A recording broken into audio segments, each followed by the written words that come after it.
So, we've talked a little bit about consciousness beyond the brain, and I'm really curious to get into some of these other types of minds that you've talked about beyond human minds and even other animals.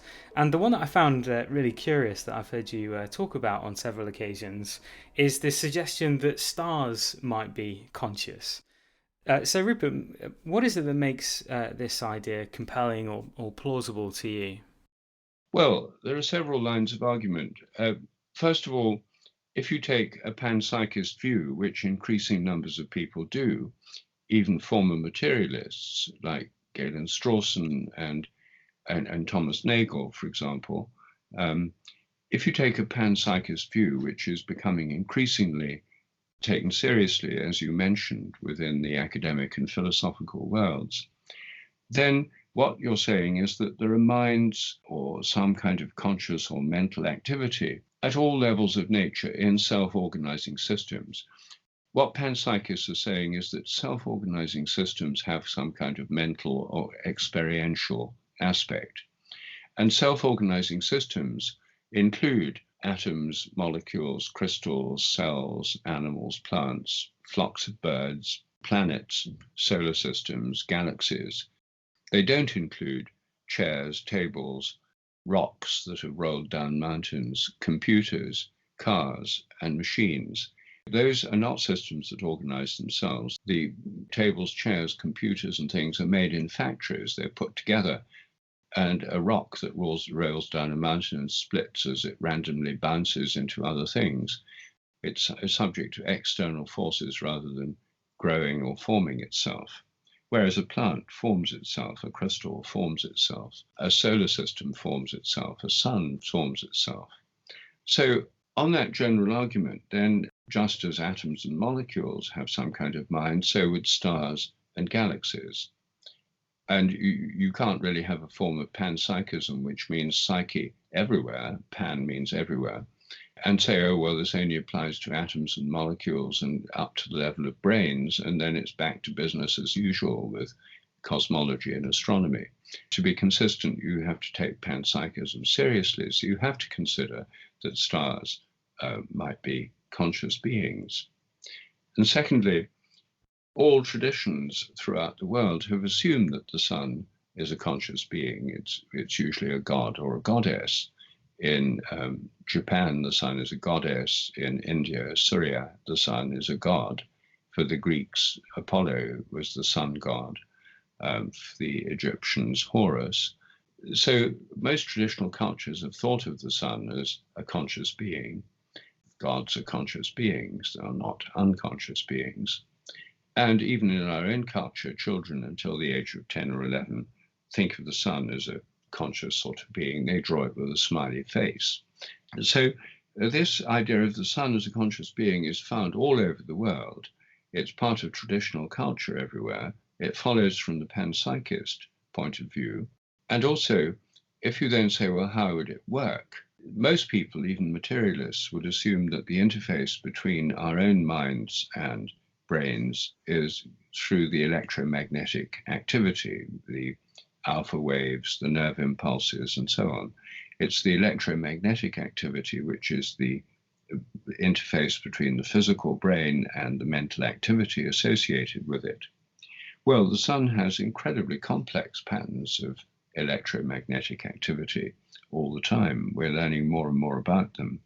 And therefore, I think the idea that there could be a mind interacting with the body of the sun through these electromagnetic fields is fairly plausible by analogy with our brains. So those are all reasons for taking seriously the idea the sun and other stars might be conscious.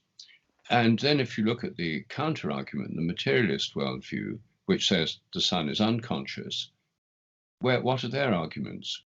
All they've got is the general assumption that all matter is unconscious, therefore the sun's unconscious. But this is not an argument, not based on any kind of evidence at all. It's simply an a priori assumption.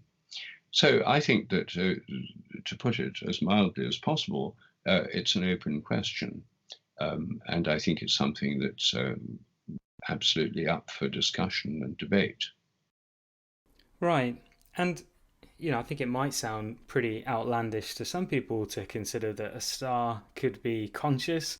But I think it's maybe less controversial than people might think, especially when we consider that one quite popular theory about consciousness at the moment, which is integrated information theory, which we've talked about several times on this podcast previously. But essentially, it's a form of panpsychism, and it's got quite a few supporters in the mainstream.